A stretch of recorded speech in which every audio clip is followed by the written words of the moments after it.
शुरू अल्लाह के नाम से जिसकी रहमतें और बरकतें हमारे खानों में। आज मैं आपके साथ शेयर करूंगी भिंडी गोश्त बनाने की बहुत ही आसान और मज़ेदार सी रेसिपी। भिंडी एक ऐसी सब्ज़ी है जो सभी को बहुत ज़्यादा पसंद होती है, मगर आज हम भिंडी को गोश्त के साथ बनाएंगे और यकीन करें इतनी मज़ेदार और इतनी ज़बरदस्त बनेगी कि बच्चे और बड़े प्लेटों के साथ उंगलियां भी चाट जाएंगे। और रेसिपी में कुछ टिप्स और ट्रिक्स भी दूंगी, तो रेसिपी को पूरा देखिएगा, कोई भी स्टेप मिस ना कीजिएगा, क्योंकि कुछ लोग ये कहते हैं कि भिंडी लिम्स वाली बनती है। क्या ऐसी टिप्स और ट्रिक्स हैं जिससे कि आपकी भिंडी बहुत ही ज़बरदस्त गोश्त के साथ बनेगी। तो बिस्मिल्लाहिर्रहमानिर्रहीम, अस्सलाम वालेकुम गाइस। आई होप आप और आपकी फैमिली खैरियत से होगी। इसी तरह से मेरी दुआ है अल्लाह ताला आपको खुश और आबाद रखे। तो यहाँ पर मैंने भिंडी ले ली है जो कि आधा किलो है, और इसको हमने वॉश करके रख दिया था 2 घंटे तक, और ये अच्छी तरह से खुश्क मतलब ड्राई हो चुकी है। इसके अलावा 1 kg हमने गोश्त ले लिया है जो कि हमारे पास मटन है। अगर आप चाहें तो बीफ या चिकन भी ले सकते हैं, और इसको हमने सिरका और नमक लगा के अच्छी तरह से वॉश कर लिया है। तो चलिए आइए अब नेक्स्ट स्टेप की तरफ चलते हैं। ये हमने ले लिया है जी एक बर्तन, और सबसे पहले हम इसमें तमाम गोश्त शामिल कर लेंगे। और गोश्त मैंने मिक्स लिया है, हड्डी वाला भी है और हड्डी के बगैर वाला भी है। अब हम इसमें पानी शामिल कर लेंगे। पानी हमारे पास 3 गिलास के करीब हैं। तो पानी शामिल कर लेने के बाद 2 tablespoon ginger garlic paste शामिल कर लेंगे। इसके अलावा नमक 1 टेबल स्पून, अपने टेस्ट के अकॉर्डिंग भी आप ऐड कर सकते हैं। हाफ़ टेबल स्पून हल्दी पाउडर, 1 टेबल स्पून लाल मिर्च powder, half tablespoon Kashmiri लाल मिर्च पाउडर। ये सिर्फ कलरिंग के लिए है, अगर आपके पास है तो ऐड कर दें वरना स्किप कर दें। 1 tablespoon chilli flakes, 1 tablespoon खुश धनिया जो कि पिसा हुआ है, और हाफ़ टी स्पून काली पिसी हुई मिर्च, और हाफ़ टेबल स्पून भुना पिसा गरम मसाला। तो ये तमाम स्पाइसेस ऐड करने के बाद अच्छी तरह से मिक्स कर लेंगे। और अब हम फ्लेम को ऑन कर लेंगे और गोश्त को हम पकने के लिए रख देंगे, ऊपर से कवर कर देंगे। और इस तरफ हम काट लेंगे जी भिंडी को। भिंडी को कुछ इस तरह से हम कट कर रहे हैं। अगर छोटे साइज़ की है तो भिंडी को हम इसी तरह रहने देंगे, और अगर बड़े साइज़ की है तो इसके 2 पीसेस कर लेंगे इस तरह से। और इसी तरह से हम तमाम भिंडी की कटिंग कर लेंगे। तो यहाँ पर हमारे गोश्त को पकते हुए लगभग 40 से 45 मिनट हो चुके हैं, और आप देख सकते हैं इसका पानी भी काफ़ी हद तक ड्राई हो चुका है, और दूसरा ये गोश्त भी हमारा गल चुका है तकरीबन। तो अब हम क्या करेंगे कि गोश्त को जो है वो हम भून लेंगे। जैसा कि आप देख सकते हैं बगैर प्रेशर कुकर के हमने इसको पका रहे हैं, तो इससे जो है इसका टेस्ट बहुत मज़ेदार आएगा। तो बस इसी तरह से हम गोश्त की अच्छी तरह से बुनाई कर लेंगे। 1 मिनट बुनाई करने के बाद ऊपर से कवर कर लेंगे, और इसको हम इसी तरह से पकने के लिए रख देंगे।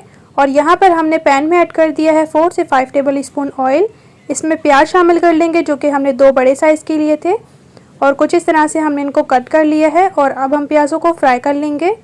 प्याज़ों को गोल्डन कलर नहीं देना, बल्कि हल्का सा इनको हमने फ्राई कर लेना है, जिससे कि थोड़ा सा इनका कलर चेंज हो जाए और ये सॉफ्ट हो जाए। इस तरह से निकाल लिया है हमने प्याज़ों को। और अब जो हमारा गोश्त है ना, इसे भी देख सकते हैं ये ज़बरदस्त सा खुशबूदार सा बन रहा है। इसमें ये हम फ्राई किए हुए प्याज शामिल कर लेंगे इस तरह से।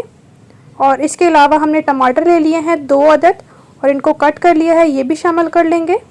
और अब इसको हम दोबारा से ऊपर से कवर कर देंगे। तो अब हम चलते हैं नेक्स्ट स्टेप की तरफ। यहाँ पर इसी पैन में हमने 2 से 3 हरी और लाल मिर्चें शामिल कर ली हैं। इनको हम थोड़ा सा फ्राई कर लेंगे ऑयल में। जब ये फ्राई हो जाएंगी तो हम इसमें कटी हुई भिंडी शामिल कर लेंगे। भिंडी आपकी खुश्क होगी, एक तो ये अच्छे से फ्राई होगी, जो इसकी लिम्स होगी ये ख़त्म हो जाएगी, क्योंकि कुछ लोग इसलिए भिंडी खाना नहीं पसंद करते क्योंकि भिंडी लिम्स वाली होती है। मगर आप कुछ इस तरह से जब 2 घंटे तक अच्छी तरह से भिंडी को खुश्क कर लेंगे, एकदम इसका पानी ख़त्म हो जाएगा, और उसके बाद आप इसको फ्राई करेंगे, तो यकीन करें जब फ्राई करेंगे जितना भी लिम्स होगा वो अच्छी तरह से ख़त्म हो जाएगा, और भिंडी एकदम ड्राई और खुश्क सी हो जाएगी। भिंडी गोश्त बनाना बेहद आसान है, मगर छोटी छोटी टिप्स हैं जिन्हें फॉलो करें और यकीन करें बहुत ही मज़ेदार और खुशबूदार सा भिंडी गोश्त घर पर तैयार ही कर लें। 2 से 3 मिनट तक भिंडी को हमने अच्छी तरह से फ्राई किया है। इसका कलर चेंज हो चुका है। इस स्टेज पर फ्लेम को ऑफ कर लेंगे, और यहाँ पर माशाल्लाह से हमारा गोश्त भी बहुत ही ज़बरदस्त सा बन रहा है। इसको मिक्स कर लेंगे और उसकी थोड़ी सी बुनाई कर लेंगे। टमाटर भी देख सकते हैं सॉफ्ट हो चुके हैं। अब हम क्या करेंगे कि फ्लेम को ऑफ़ कर लेंगे, और इस स्टेज पर इसमें हाफ़ कप दही शामिल करेंगे। फ्लेम को ऑफ करके ही दही शामिल कीजिएगा। इससे क्या होगा कि दही जो है वो हमारा अच्छे से मिक्स होगा, इसके जो है वो दाने दाने नहीं बनेंगे। तो इस तरह से दही जो है वो ऐड करके अच्छी तरह से मिक्स कर लें। जब मिक्स हो जाए तो फ्लेम को दोबारा से ऑन कर लें। दही शामिल करने के बाद दोबारा से आपने अच्छी तरह से बुनाई कर लेनी है, ताकि दही का जो कच्चापन है वो ख़त्म हो जाए और गोश्त भी अच्छी तरह से भुन जाए। अब हमने इसमें भिंडी शामिल कर लेनी है जो कि हमने फ्राई कर ली थी। रेसिपी अगर आपने यहाँ तक देख लिया और चैनल को नहीं सब्सक्राइब किया तो प्लीज़ काइंडली मेरे चैनल को सब्सक्राइब कर लें, बेल को प्रेस कर लीजिए ताकि इसी तरह से टेस्टी, मज़ेदार और इजी रेसिपीज़ का नोटिफिकेशन आपको भी फ्री में देखने को मिले। रेसिपी अच्छी लग रही है लाइक करें, शेयर करें। भिंडी शामिल कर लेने के बाद अच्छी तरह से मिक्स कर लेंगे और मिक्स करने के बाद जो है वो हम ऊपर से कवर कर लेंगे 2 मिनट तक। 2 मिनट हो जाने के बाद कवर को हमने रिमूव कर लिया है और यकीन करें इतनी ज़बरदस्त खुशबू आ रही थी ना कि मैं आपको बता नहीं सकती। पूरा किचन जो है इसकी खुशबू से महक रहा था। बहुत ही कमाल का जायकेदार सा ये भिंडी गोश्त बनकर तैयार होता है, वो भी घर के मसालों से, और बनाना एकदम आसान है। थोड़ा सा कटा हुआ हरा प्याज, हरा धनिया शामिल कर लेंगे और यकीन करें जब आप मेरी रेसिपी देखते हुए भिंडी गोश्त बनाएंगे ना तो अपने सारे पुराने तरीके भूल जाएंगे और इसी तरह से आप हमेशा भिंडी बनाना पसंद करेंगे। थोड़ा सा भुना पिसा गरम मसाला ऐड करके ऊपर से 1 मिनट तक कवर करने के बाद फाइनली इस मज़ेदार सी रेसिपी को डिश आउट करेंगे। तो लीजिए माशाल्लाह से बहुत ही टेस्टी और मज़ेदार सा ये हमारा भिंडी गोश्त बनकर एकदम तैयार हो चुका है।